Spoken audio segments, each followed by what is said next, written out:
का असा बदल करायला तो देव आहे, तो काय राजकारणी भक्त असूया किंवा भक्ती न करणार असूया, राक्षस जरी असला, तुम्हाला सांगतो राक्षस जरी असला त्या राक्षसालाही निर्माण करणारा आमचा देवच आहे. मग त्या राक्षसाविषयी सुद्धा देवाचं प्रेम तेवढंच आहे. कारण देवाने आवड आणि निवड जर मानली, बघा सगळ्यांकडे बघण्याचा जो देवाचा दृष्टिकोन आहे ना, असा अर्थ आहे. कारण जगद्गुरु तुकोबांचा गाथा आपण उचलला आणि त्या गाथ्यातील पहिल्याच अभंग आहे. त्या पहिल्या अभंगामध्ये तुकोबाई देवाची दृष्टी कशी आहे त्याच्याबद्दल सांगतात. समचरण दृष्टी विटेवरी साजिरी, तेथे माझी हरी वृत्ती राहो. समचरण दृष्टी विटेवरी साजिरी, तेथे माझी हरी. देवाची दृष्टी ते समान सांगितले बरं तुकोबांनी. कशी विषम नाहीये, देवाची दृष्टी समान. बघा भगवान परमात्म्याने सगळ्यांकडे बघत असताना सारख्या दृष्टीने बघितलं पाहिजे. प्रत्येकाला निर्माण करणारा तो आहे. नवे नवे जे संपूर्ण जग त्या देवापासून निर्माण झाले. दयापासून सगळं महिमंडळ हे झाले. तो एक मंडळीचा राहा नय आणि मानसुदेशी. या जगतातील प्रत्येक जीव हा त्या भगवान परमात्म्यापासून निर्माण झालेला आहे. मग भक्ती करायला असू द्या, माळकरी असू द्या, नाही तर बिगर माळकरी असू द्या, प्रत्येकाला जर त्यांनी जन्माला घातले ना, तर सगळ्यांविषयी त्या देवाचे प्रेम सारखंच असलं पाहिजे. कारण बघा हरिपाठामध्ये माऊली ज्ञानोबा सांगतात की सर्वाघटी राम देहादेही एक. इथे फक्त भक्ताच्या घाटामध्ये राम नाही म्हटले, नाही त्यांना म्हणतात असतं भक्ताघटी राम. ते काय म्हटले सर्वाघटी राम, प्रत्येक घाटामध्ये राम आहे. माऊली ज्ञानोबा सांगतात एरवी सर्वांच्या हृदयेशी मी अमुका आहे ऐशी, जी बुद्धीच पुढे आहण्याची वस्तू गाली. किंवा भगवद्गीतेच्या श्लोकामध्ये वर्णन आलेलं आहे की सर्वस्वच्या अहम निविष्टो मदस्मृती ज्ञान पोहणांच्या वेदेश सर्वे हमेव वेद्यो. वेदांत कृतीत सगळ्यांच्या हृदयामध्ये देव सारखाच आहे. तुम्ही म्हणाल महाराज आम्ही आज वेगळा ऐकतोय, पण आतापर्यंत आम्ही असं ऐकलंय. आता आपल्या मानवला म्हणजे परंपरा मोठी आहे. आम्ही बरेचसे कार्याचे कीर्तन ऐकले पाटील. तुमच्या मनामध्ये विचारलं असेल की बाबा आम्ही आतापर्यंत कीर्तनामध्ये कार्याचे असं ऐकले की देव अवतारला येतो कशा करतात. भक्ताला की पायापाशी दुर्जनाशी, म्हणजे साधं चित्र आपल्या डोळ्यासमोर आहे. देवाने कोणताही अवतार घेतला, कोणत्याही अवतारामध्ये देवाने अवताराला आल्या आल्या कोणत्या तरी राक्षसाचा वध केलाय, कोणत्या तरी भक्ताचं रक्षण केलं. धर्माची म्हणजे देव अवतारला येतो कशा करता. यदा यदा ही धर्मस्य ग्लानी भवति भारत अभ्युत्थानं धर्मस्य तदात्मानं श्रीराम. देव जो अवताराला येतो ना, तो फक्त कशा करता भक्ताचं रक्षण करण्याकरता आणि धर्माची स्थापना करण्याकरता, दुष्टांचा वध करण्याकरता. आता मला उत्तर द्या, देवाने भक्ताचं रक्षण केले आणि राक्षसाचं काय केलंय, वध केलाय. मग देवाचा स्वभाव जर दोघांकडे बघायचा सारखाच आहे, मग एकाचा वध करतोय, एकाचा पायाजवळ रक्षण करतोय, मग ही देवाची दृष्टी तुम्हाला समान दिसते का विषम दिसते? करते ना. भक्ताला पायाजवळ ठेवायचं आणि राक्षसाचा वध करायचा, ही देवाची जी त्रुटी आहे. याच्यामध्ये देवाची दृष्टी समान दिसते का विषम दिसते? विषम दिसते ना. समान जर असते तर त्याने राक्षसांचं सुद्धा काय करायला पाहिजे होतं, वध करायला पाहिजे होतं का नाही? बरोबर आहे ना. कारण त्यांनी दोघांना निर्माण केलेलं. बघा एखादी आई आहे, त्याला जर दोन मुलं असतील त्या आईला, आणि आपण तिला जर विचारलं बाबा तुला कोणता मुलगा आवडतो, ती म्हणते मला फक्त धाकटा आवडतो का? ती म्हणते महाराज दोन्ही मुलं माझ्यापेक्षा आवडीचे. कारण का दोघी मुलांना जन्म मी दिलेला आहे, त्यांची निर्मिती माझ्यापासून आहे, म्हणून दोघांविषयी काही माझं कसं आहे सारखं आहे. तसं इथं राक्षसाचंही देवानेच बनवलंय आणि भक्तालाही तर देवानेच बनवलंय. मी एकाचं रक्षण करतोय, एकाचा वध करतोय, याच्यामध्ये देवाची दृष्टी मला कशी दिसते, विषम दिसते ना. पण आपल्याला सांगू का, देवाने पाटील भक्ताचं रक्षण जरी केलं असतं ना, आणि राक्षसांचा वध जरी केला असता त्या दिसताना जरी कृती आपल्याला विषय दिसत असते ना तर त्याच्या पाठीमागे देवाचा दृष्टिकोन समानच आहे. मी माझ्या पद्धतीचं बोलणार नाही. माऊली नामकांची ओवी आहे. माऊली नामकांचं म्हणजे घालून देतात अरे देवा तुमची काय उदारता आहे, तुमचं अंतःकरण किती मोठं आहे, तुमच्या हृदयामध्ये किती प्रेम आहे. अरे जे तुम्ही स्थान तुमची भक्ती केल्यानंतर तुमच्या भक्तांना देता ना तीच गती आणि तेच स्थान तुम्ही पुतणेला सुद्धा देता. वास्तविक पुतना देवाला मारायला आले. माऊली नामकांना सांगताय तुवा संकालिकाची माने सायुज्य सर्व सुंदरात्मने जी विषाचे ही संपाने मारवारी. जी पुतळा राक्षसी देवाला मारण्याकरता आली विष पासून देवाने तिचा सुद्धा उद्धार केला.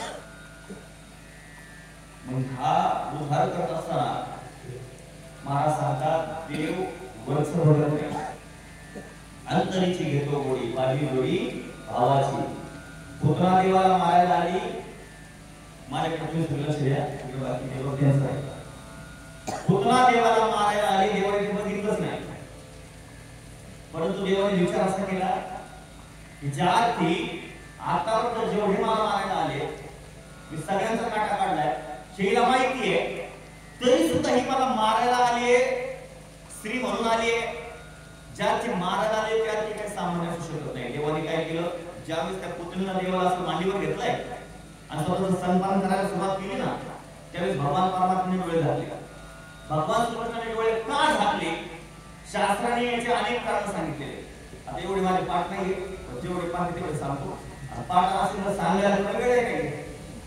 डोळे का झाकले पहिलं कारण शास्त्र सांगतं भगवान परमात्म्याने पुतळीचा सन्मान करायला सुरुवात केली. डोळे झाकले आणि डोळे झाकून सगळ्यात पहिल्यांदा भगवान महादेवाचे स्मरण केलं. त्यांना आठवलं कारण का भगवान श्रीकृष्णाने विचार केला की दही दूध तूप लोणी खायचा अनुभव माझा आहे पण विष पचवायचा अनुभव कोणाचा आहे. नीलकंठ नाम प्रसिद्ध झाले कारण जगतातील हलाहल विष हे भगवान शंकराने पचवलेले आहे. म्हणजे विष पचवायचा अनुभव सुद्धा महादेवाचा दानक आहे. म्हणून भगवान श्रीकृष्ण म्हटले बाबा पुतना जी मला स्तनपान करते त्याचं दूध मी प्राशन करतो पण पुतणीनं दुधाबरोबर जेवढं काही विष धारण केलेलं आहे ते सगळं विष कोणी प्यायचंय म्हणून महादेवाचं स्मरण केलं. दुसरं कारण शास्त्र सांगतं डोळे देवाने का झाकले. देवाने डोळे झाकले आणि डोळे झाकून विचार असा केला की अरे ज्या ती पुत्र आपल्याला मारायला आली ही काही सामान्य असू शकत नाही. ही नेमकं कोण आहे हे बघण्याकरता देवाने अंतःकरणाचे डोळे झाकले आणि आठवलं भगवान परमात्म्याच्या लक्षात आलं ही पुतळा म्हणजे सामान्य नाहीये. ही पुतळा म्हणजे पूर्वजन्मातील बळीराजाची रत्नमाला नावाची मुलगी. देवाच्या लक्षात आलं की अरे आपण ज्यावेळेस वामन अवतार धारण केला होता आणि त्या बळीला पात्रामध्ये नेऊन घातलं होतं ना त्रिपाद भूमीचं दान माहिती तुका म्हणे बळी जीव दिला. त्या बळीला पात्रात नेऊन घातलं आणि त्या घरातील सगळे मंडळी बाहेर आले बळीच्या. त्याच्यामध्ये ही पुतळा होती. थोडा पुढे गेली बेसमेंट करायला पुतळा होती. त्या पुतळीनं रत्नमालेला ते बघितलं आणि रत्नमालेला बघितलं की बाबा आमच्या वडिलांच्या नात्यावर कोणतरी पाय दिलाय आणि त्यांना पात्रामध्ये घेऊन घातलंय. मग त्यांना पात्रामध्ये घेऊन घालणारा नेमका कोण आहे ते बघण्यासाठी रत्नमाला आणि तिने लांबून देवाला बघितलं होता आणि ज्या क्षणाला लांबून त्या पुतळीने भगवान परमात्म्याला बघितलं ना आता आपल्याला माहिती आहे देवाचं स्वरूप एवढं सुंदर आहे. नुसती मूर्ती जर आपण बघितली देवाची मूर्ती तुम्ही साधा विचार करा पंढरपूरला आपण गेलो ना नुसती लांबून त्या देवाची मूर्ती बघितली ना 2 मिनिटं आपोआप डोळे घातले जातात. कारण त्या देवाचं एवढं तेज आहे ते तेज आपण डोळ्यात साठवलं पाहिजे. साठवल्यानंतर डोळे का घालायचे की मग आता या डोळ्यात दुसरं काहीच बघायचं नाहीये याच्याकरता डोळे घातले जातात. एवढं सुंदर त्या देवाची नुसती मूर्ती आहे. विचार करा त्याची मूर्ती तर एवढी सुंदर आहे स्वतः तो देव किती सुंदर असेल. नाम तुम्हारा तारनहारा जाने कब दर्शन होगा जिनकी प्रतिमा इतनी सुंदर वो कितना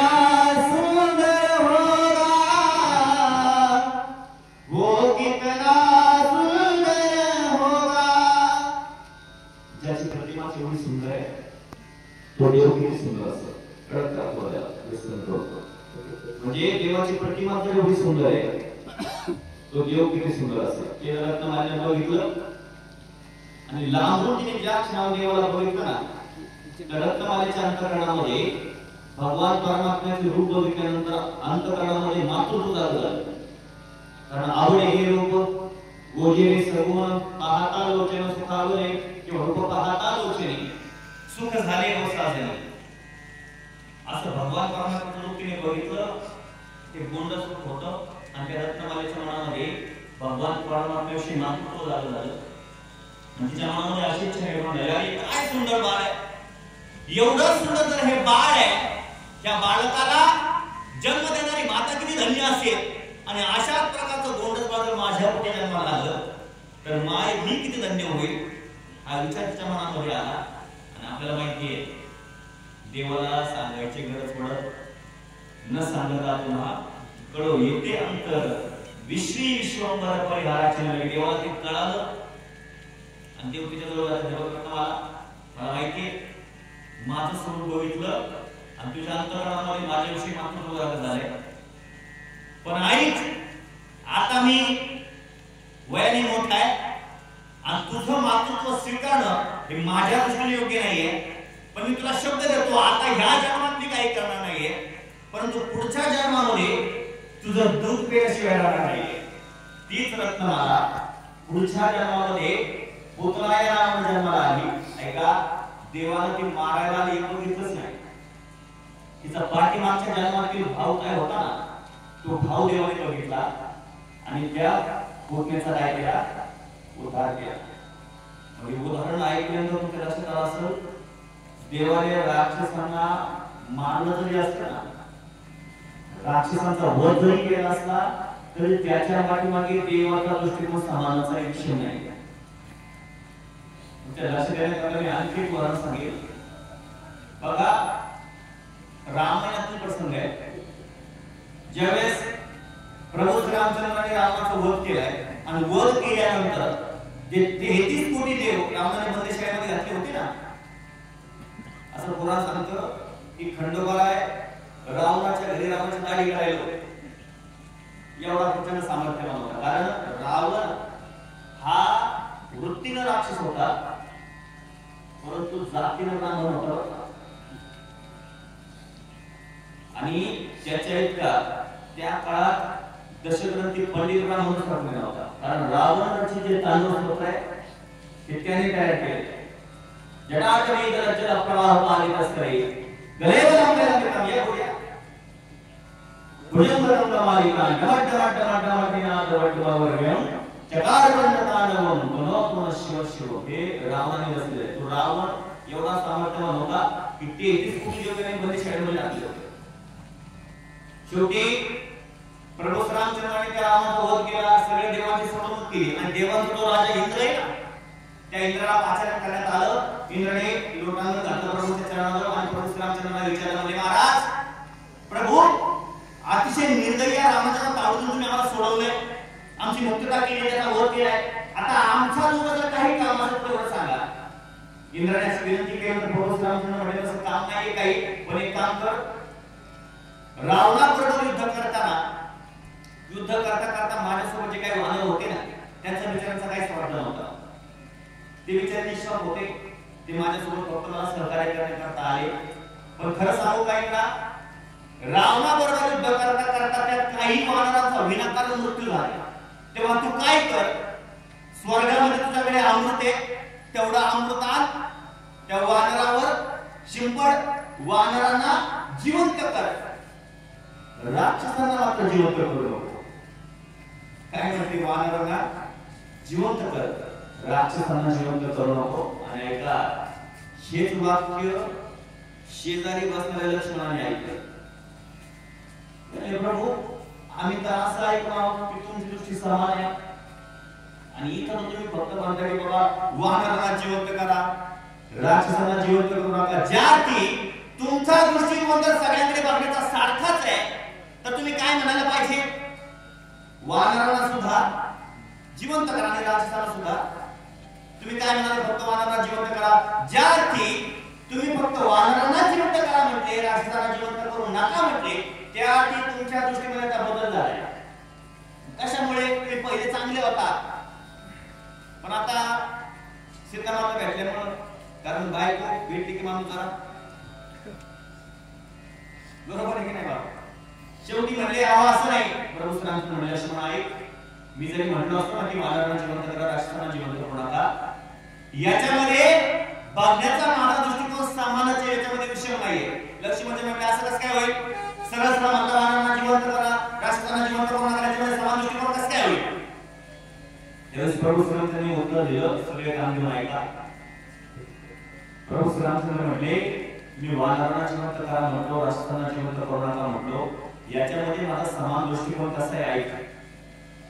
ज्यावेळेस दोन प्रतिस्पर्धी एकमेकांशी युद्ध करत असतात, लक्ष्मण सांग, त्यावेळेस दोघांचं एकमेकांकडे तोंड असतं का पाठ असतं? समजा पहिलवान आखाड्यामध्ये कुस्ती खेळायला उतरले, पहिलवानचं एकमेकांकडे काय असतं? समोर समोर तोंड असतं की नाही? त्यावेळेस प्रभू श्रीरामचंद्र म्हणाले, लक्ष्मण ऐक, माझं आणि रावणाचं ज्यावेळेस युद्ध होत होतं ना, त्यावेळेस माझं तोंड रावणाकडे होतं आणि रावणाचं तोंड हे माझ्याकडे होतं. आपल्याकडे जेवढे काही वानर आहेत ना, त्या वानरांचं तोंड रावणाकडे होतं आणि रावणाकडे जेवढे काही राक्षस आहेत, त्या सगळ्या राक्षसांचं तोंड कोणाकडे होतं? माझ्याकडे होतं, म्हणजे रावणाकडे. मग लक्ष्मण ऐक, ज्यावेळेस युद्ध होत होतं ना, आणि युद्ध होत असताना माझ्याकडून बाण लागून जेवढे काही राक्षस मरत होते ना, त्यांना मारता मारता ते माझं मुखदर्शन येत होते. म्हणजे मारता मारता साक्षात त्यांना काय होतं? माझं मुखदर्शन प्राप्त होत होतं. आणि लक्ष्मण ऐक, माझ्या मुखदर्शनाचा महिमा असा आहे की जन्मामध्ये किती पाप असू द्या, एकदा फक्त माझं मुखदर्शन घेतलं ना, ते सगळे पाप नष्ट होतात. काय महिमा वर्णू आता सांगणे किती, आता सांगणे किती, कोटी ब्रह्म हत्या मुख पाहता जाती. कोटी जरी ब्रह्म हत्याचं पातक असलं लक्ष्मणा, माझं मुखदर्शन एकदा का घेतलं की सगळे पाप नष्ट होतात. लक्ष्मण ऐक, माझं मुखदर्शन घेऊन ते राक्षस मरत होते, परंतु मरल्यानंतर त्यांचे सगळे पाप नष्ट होत होते आणि त्यांना स्वर्गाची प्राप्ती होत होती. याच्या उलट आपल्याकडे जेवढे काही वानर आहेत ना, ते मरताना कुणाचं तोंड बघत होते? रावणाचं. तुम्ही सांगा, आपला एखादा दिवस जर चांगला नाही ना गेला, आपण काय म्हणतो? सकाळी सकाळी कोणाचं तोंड म्हणतो काय थोबड पाहिजे. साधा व्यवहारात एखाद्या खराब माणसाचं तोंड पाहिजे तर दिवस चांगला जात नाही. तर रावणाचं तोंड बघून ते राक्षस मरत असतील, लक्ष्मणा अरे रावणाचं तोंड बघून ते वानर मरत होते, म्हणजे त्यांचं तोंड बघून जर मेले तर ते नरकात जातील. मग ऐक, जी गती त्या राक्षसांना मिळाली ना, तीच गती या वानरांना देण्याकरता मी म्हटलं की बाबा वानरांना जिवंत कर, राक्षसांना जिवंत करू नको. याच्यामध्ये देवाचा कसा दृष्टिकोन आहे? आता हे दोन्ही उदाहरण ऐकल्यानंतर तुमच्या लक्षात आलं असेल की देवाने राक्षसांना मारलं जरी असतं ना आणि भक्ताचं रक्षण जरी केलं असतं, दोघांविषयी देवाचं प्रेम कसं आहे? समानच आहे. आता हे ऐकून काय केलं बरं वाटलं असतं? काय केलं म्हणजे माळकऱ्यांचं एवढा काय केलं? जे जगात माळा नाही, जे वारकरी नाही ना, ते म्हणतील महाराज जरा आपल्यासारखा आहे. पण खरं सांगू का, देवाचं प्रेम सगळ्यांविषयी सारखं जरी असलं ना, तरी मी तुम्हाला असे प्रश्न विचारला होता की आईचं दोन्ही मुलाचे प्रेम कसं असतं? सारखं असतं. पण त्यात बघा, जो मुलगा त्या आईच्या आज्ञेप्रमाणे वागतोय, त्या आईने जे बंधन घालून दिलेत ना, त्या बंधनामध्ये आता जीवविधी करतोय, आईच्या शब्दाच्या पलीकडे नाहीये. आणि एक मुलगा तिचं ऐकत नाही, तिच्याकडे बघत नाही, तिचा विचार करत नाही. मला आता तुम्ही सांगा, आईचं प्रेम जरा जास्त कोणाकडे नाही?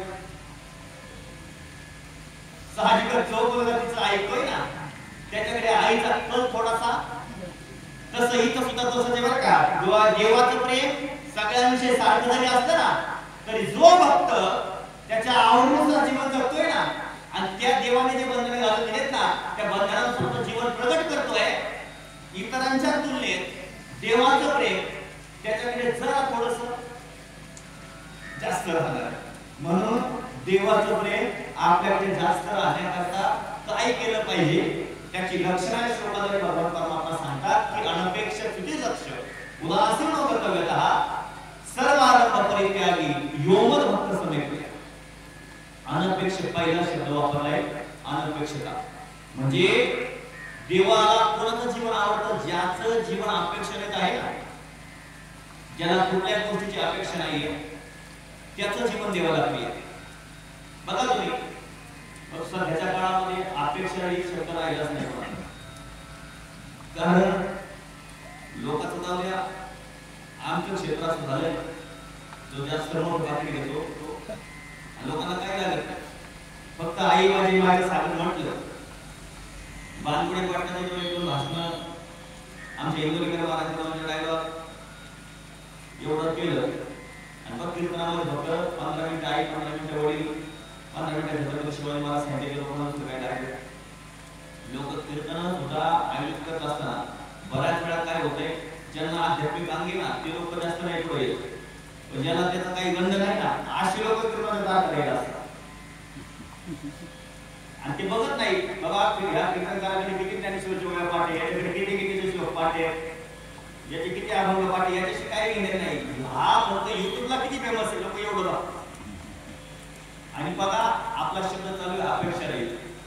अपेक्षा राहील जीवन जर विचार केला ना तुम्ही लोकांचे कोणते बघा 40-50 हजाराच्या कोणाच नाही मानलं रायगा अपेक्षा राहील जीवन कसं असावं हा आदर्श घेत असताना सद्गुरू महाराज शिक्षण संस्था आणली. आमच्या सद्गुरू महाराजांचं उदाहरण आम्ही नेहमी सांगत असतो.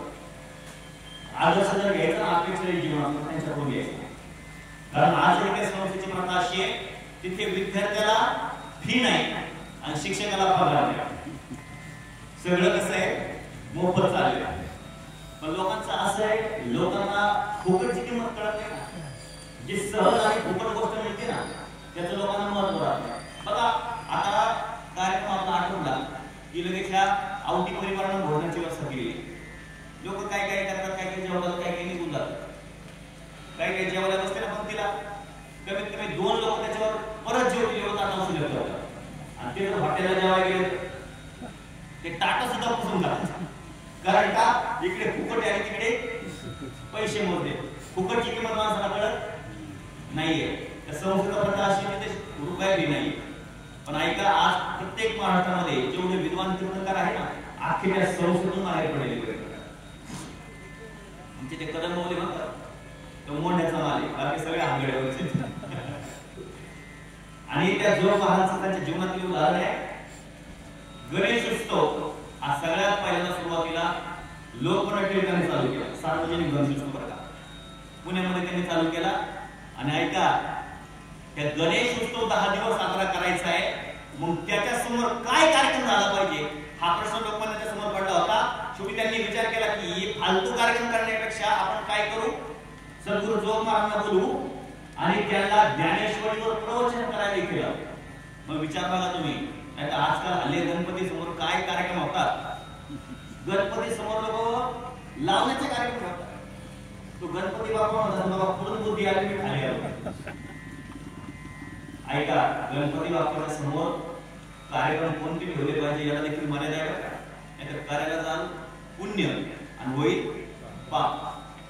शेवटी त्या लोकमत टिळकांनी ते सद्गुरू महाराजांना आपली प्रथा बोलून दाखवली. म्हणजे बाबा आम्ही असा गणेश उत्सव साजरा केला, बाबा तुम्ही याल का. सद्गुरू महाराज म्हणले चांगला उपक्रम मी येतो. आणि त्या पुण्याच्या मागेमध्ये सद्गुरू महाराजांच्या गणपती बाप्पाच्या समोर प्रवचन चालू झाली की प्रवचन ऐकण्याकरता स्वतः लोकमत टिळक त्या प्रवचनाकरता बसायची जाऊ. म्हणजे हा आदर्श मला कधी आजकालच्या पुढाऱ्यांनी घेतला पाहिजे. आजकालचे पुढारी काय करतात मला माहिती, प्रवचन संपत आलं की मग आम्हाला बोलतो महाराज 5 मिनिटं चालू द्या आम्ही बरोबर शेवटले. आणि त्याला जर भय असते ना माझं घेऊन तुम्हाला जायचं तो आलाच कशाला. म्हणजे हा आदर्श कधीतरी लोकमत टिळकांचा पुढाऱ्यांनी घेतला पाहिजे. अरे एवढे राजकीय क्षेत्रातील उत्तुंग व्यक्तिमत्व असून सुद्धा सद्गुरू जोग महाराजांची ज्ञानेश्वरी ऐकायला समोर बसले होते. मग हे दृश्य काय झालं, सद्गुरू जोग महाराज ज्ञानेश्वरी प्रवचन करतात ते लोकमत टिळक प्रवचन ऐकायला बसले आणि हे दृश्य त्या पुणे जिल्ह्यातील एका माणसाने बघितलं. आणि त्याच्या मनात श्रीमंत माणूस होता. त्याने विचार केला की अरे हे लोकमान्य टिळक एवढे उच्च कोटीचे महात्मे राजकारणी माणूस आहे, मी यांना एवढ्या वेळेस माझ्या घरी बोलावलं हे आले नाही. कारण श्रीमंत लोकांची इच्छा असते की राजकारणी आमच्या घरी, आमदार खासदार आमच्या घरी आले पाहिजे, वाटतं की नाही? तसं त्या श्रीमंत माणसाला वाटतं मी एवढ्या वेळेस लोकांना घरी बोलावलं हे आले नाही, त्यांनी डोकं चालवलं म्हणजे आपण एक काम करू, या ज्ञानेश्वरी सांगणाऱ्या महाराजाला आपल्या घरी घेऊन गेलो.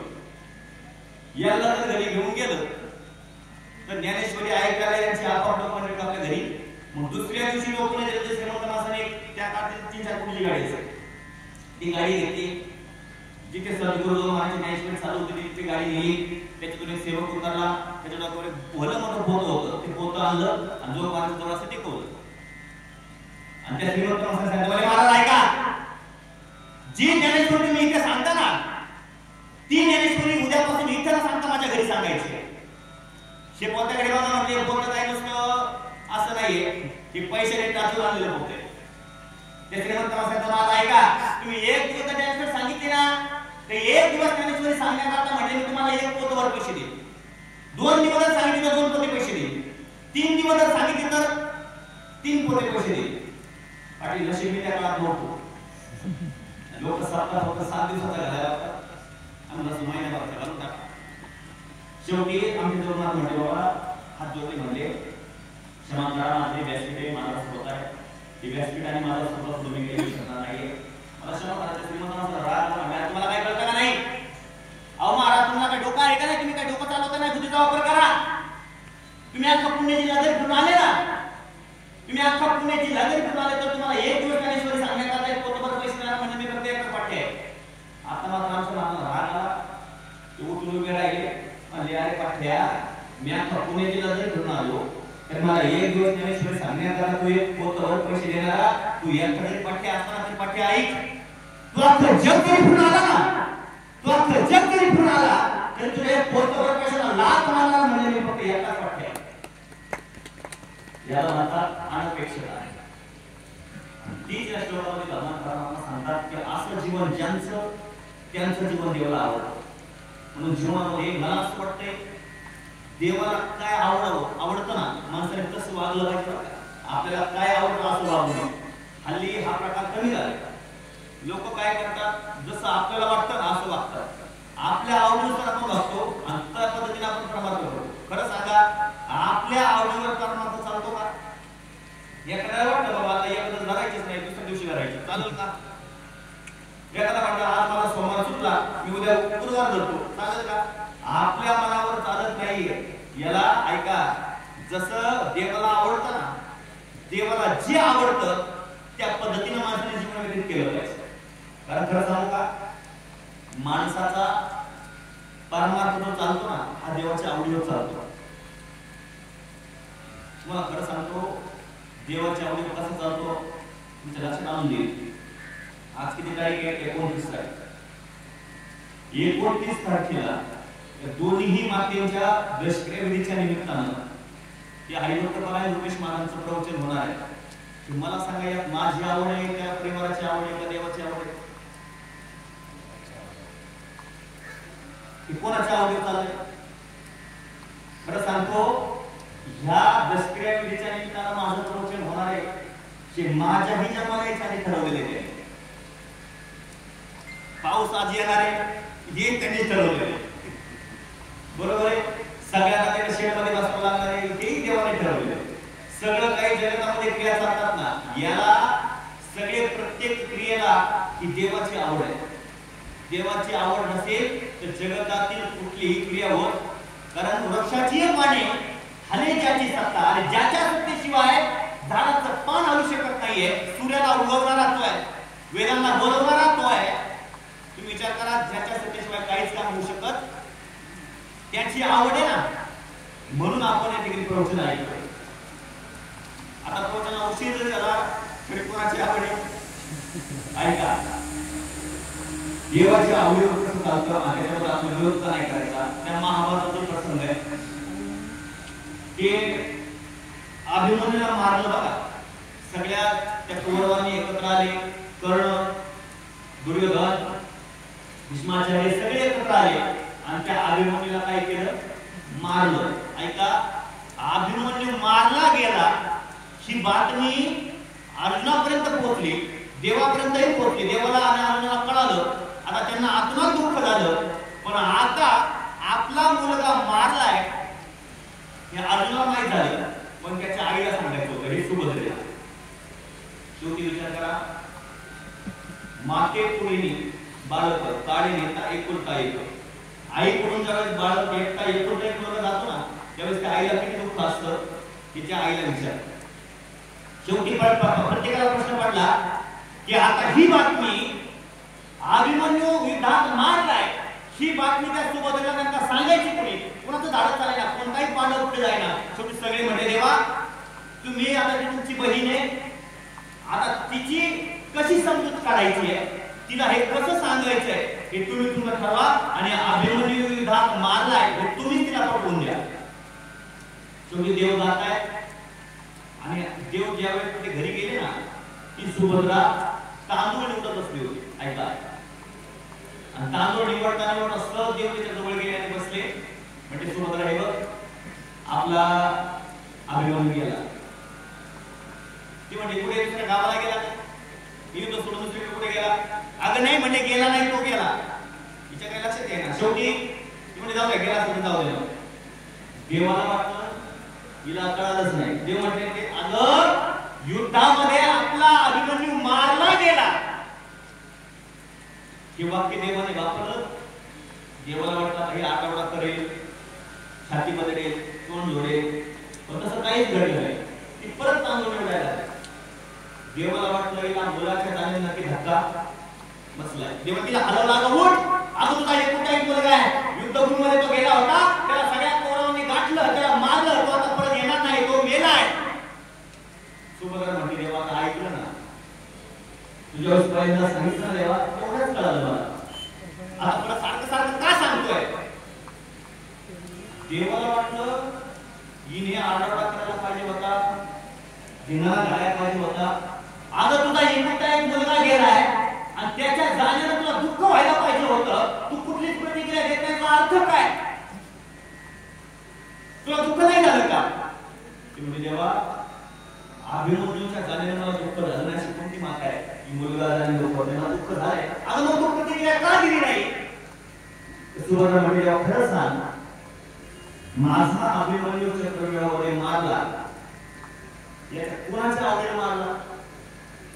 जगातील झाडाचं पान तुझ्याशिवाय हलत नाहीये, सूर्य तुझ्याशिवाय होऊ शकत नाही, मग माझा अभिमन्यू मारला गेला याच्या पाठीमागे हात तुझाच ठेवा. तुझी जर आवड नसती ना आणि तुझ्या मनामध्ये नसतं तर माझ्या अभिमन्यूला धक्का लागला नसता. पण ज्या की माझा अभिमन्यू मारला गेलाय याच्यामध्ये तुझी आवड आहे आणि त्याच्या जाण्याने जर तुझी आवड पूर्ण होत असेल ना, तसे एक काय असे हजारो अभिमन्यू तिला करून दिले.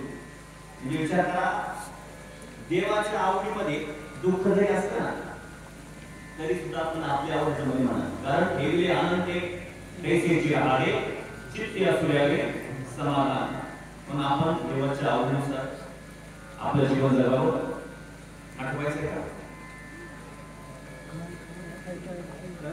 चालेल ना? ऐका, म्हणून जसं आपल्याला आवड आहे आपण आपली आवडीचा विचार करता देवाला काय आवडतं हा विचार करावा. ऐका, मला असं वाटते माणसाने तंबाखूला चुना लावायच्या अगोदर विचार करायला पाहिजे देवाला आवडतं, बरोबर आहे? परंतु काय नुसतं तंबाखूचं तुम्हाला उदाहरण दिलं, प्रत्येक पाप कर्म करत असताना देवाने हा विचार करायचा आहे की हे पाप केल्यानंतर माझ्या देवाला आवडेल का, हे पाप माझ्या देवाला प्रिय आहे का? हा विचार जर तुम्ही केला ना आणि मग त्यामध्ये जर जीवन जगत चालेल तर मला वाटतं देवाच्या आवडीनुसार तुम्ही जीवन जगावं असं म्हणतात. मग ऐका, माणसाचा परमार्थही देवाच्या आवडीवर चालतो आणि परमार्थ नाही, माणसाचा प्रपंच देखील देवाच्या आवडीवर चालतो बरं का. तर प्रपंचामध्ये सुद्धा त्या भगवान परमात्म्याची आवड खूप महत्वाची आहे.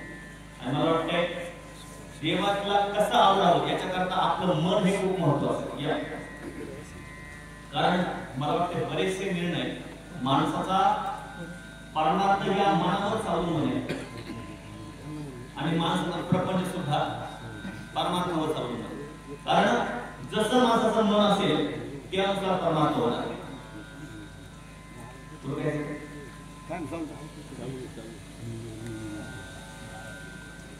म्हणून परमार्थिक दृष्टिकोनातून आपण विचार केला तर आपण देवाच्या आवडीनुसार जीवन जगावं. कारण देवाच्या आवडीनुसार जीवन नाही जगलं तर मग देव त्याचा काटा काढल्याशिवाय. हे बघा, देवाच्या, मी तुम्हाला वाक्य वापरलंय की माणसाचा परमार्थ सुद्धा आणि प्रपंच सुद्धा देवाच्या आवडीवरच चालतोय. तुम्हाला पटवून देईल. तुम्ही प्रामाणिकपणे विचार करा. पाठीमागे 5-10 वर्षापूर्वीची घटना आहे.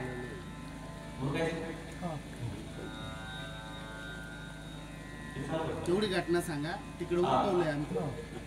या ठिकाणी ती रानू मंडल नावाची महिला, देवाची तिच्यावर कृपा झाली आणि ती किती फोकस झाली ते झालं, तिला आमचं झालं. आता बघा, तो माझ्या पाठीमागचा बिग बॉसचा विनर काय त्याचं नाव, तो गोलीगत सूरज चव्हाण. त्या सूरज चव्हाण मला खरं सांगा, त्याच्याकडे काय क्वालिटी आहे? त्याच्याकडे वक्तृत्व आहे का? तो दिसायला चांगला आहे का? त्याच्याकडे काय बुद्धिमत्ता आहे का? अहो, काहीच नाहीये त्याच्याकडे. फक्त त्या देवाची त्याच्यावर कृपा झाली. परिणाम आहे का? तो एका कार्यक्रमाला येण्याच्या 3 लाख रुपये घेतो. मी तुम्हाला वाक्य काय सांगितलं की आपला प्रपंच देखील देवाच्या आवडीवर चालतो. पण देवाची आवड असेल ना, परमात्मा होणार आहे, आणि देवाची आवड असेल तर प्रपंच होणार आहे. म्हणून माणसाने जीवन जगत असताना देवाच्या आवडीनुसार चालावं. या ठिकाणी झालेली सेवा त्याच भगवान परमात्म्याच्या समर्पित करण्यापूर्वी उपस्थित सगळ्यांच्या वतीने मला भगवान परमात्म्याला हीच प्रार्थना करायची की या ठिकाणी आपल्या गावातील हे दोन्ही व्यक्तिमत्व, स्वर्गीय कैलासवासी गंगाधर जिजाबाई शेवटी व कैलासवासी सौभाग्यवती मनीषा शेवटी या दोन्ही मातेला जाऊन आपल्यातून या संपूर्ण परिवाराला खूप दुःख झालेलं आहे. आणि त्या दुःखातून सावरण्याची शक्ती त्यांच्या पोटाला भगवान परमात्म्याने देवो. आणि दोन्ही जी मातेला भगवान परमात्म्याने आपल्या गंतव्यस्थानात प्राप्त करून घ्यावं ही कामना उपस्थित सगळ्यांच्या वतीने करतो. आणि मध्ये लांबलेल्या शब्दांना या ठिकाणी पूर्ण करतो. कुंडली श्री ज्ञानदेव तुकाराम पंडितनाथ भगवान की जय. मौली ज्ञानेश्वर महाराज की जय. जय गुरु तुकाराम महाराज की जय. बोलो भाई सत्संग की जय.